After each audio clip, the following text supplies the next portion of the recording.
Alright, I'm going to try to give you the shortest video on how to install a bypass on a Dodge Charger 2019. Alright, so you got the trunk cleared out. I have the big tire in my trunk. This is a Pursuit. So what we got here is we got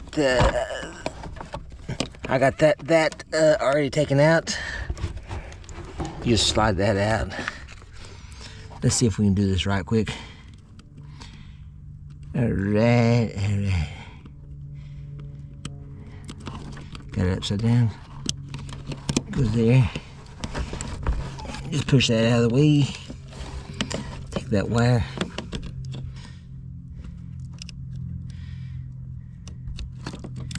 Alright. There we go. Now I need to slide that back in. Alright, that slide back in.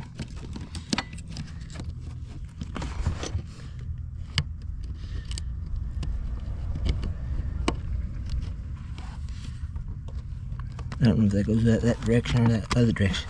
Well, we'll just leave it as is. Alright, so there's that.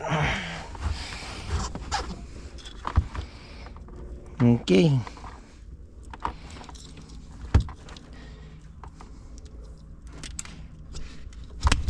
Mosquitoes. Now I need to go test this.